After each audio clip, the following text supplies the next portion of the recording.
podcast a day keeps the confusion away.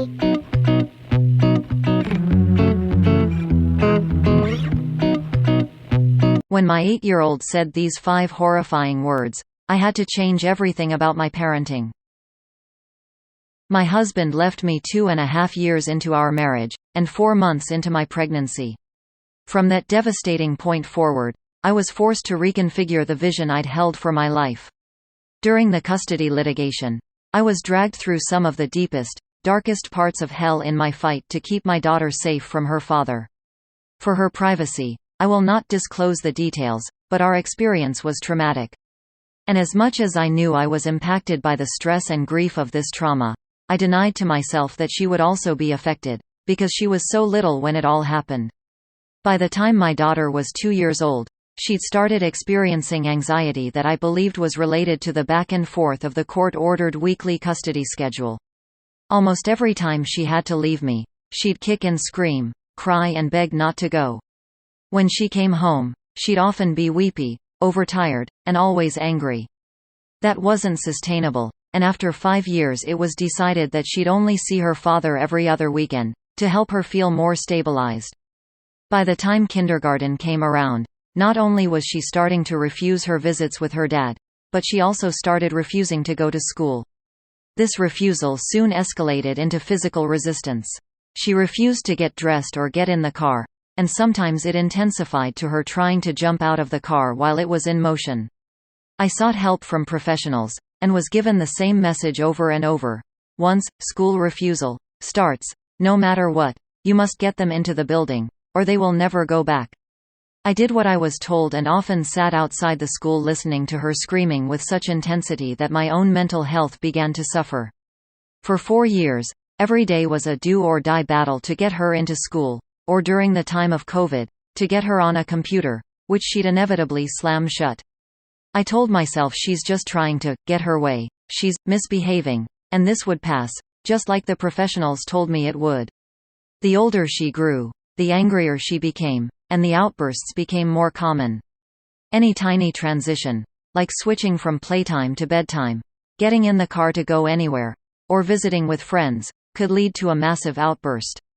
There was no way to predict what event would trigger the cycle. The outbursts ranged from kicking, biting, screaming, hitting and breaking anything she could reach, to running into the snowy woods barefoot, throwing things across the room, refusing to sleep, to running away from home. She started pulling her own hair, punching herself and slamming her head into walls. It was endless and heartbreaking.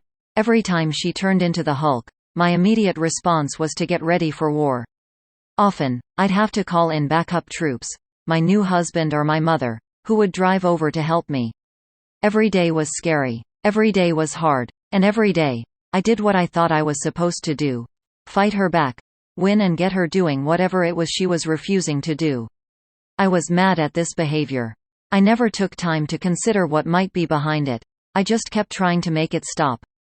In January of 2022, my husband and I pulled into the school parking lot, my daughter in the backseat fighting us like her life depended on it, her little arms wrapped around a bar under the front seat so we couldn't physically move her without hurting her.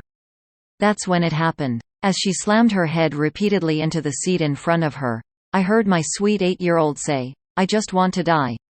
At that moment, my world stopped. I felt utterly helpless and hopeless.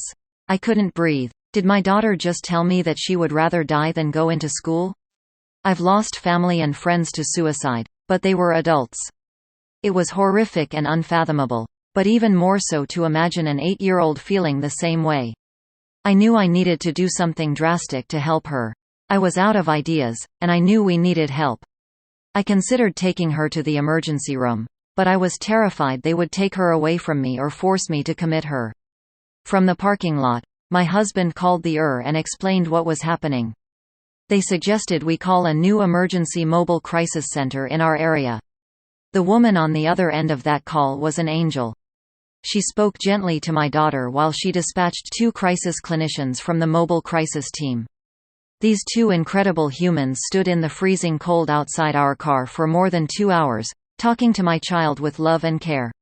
Slowly, she started answering their questions. As I sat in the back, Holding her and observing their interaction, it suddenly clicked. All this time, she wasn't just behaving badly. She was screaming at us through her behavior, to listen. The clinicians suggested that her behavior could be caused by serious anxiety, and they used that initial diagnosis to determine what approach to take. It worked. After sitting in the car for hours in front of the school, my daughter was finally, completely regulated. The most significant thing they did was meet her in the place she was, until she was ready. They did, however, strongly suggest that if she went back to this behavior, we should take her to the for help. Less than 24 hours later, the cycle started again, and we went to the They evaluated her and did not think she was a danger to herself, but suggested I commit her to a mental health facility. This is one of the heaviest decisions I have had to make as a parent. Considering what I had learned the day before, and my new thought process on why she was behaving this way, I was convinced that the root of her anxiety was separation and transitions, and decided that committing her wasn't in her best interest.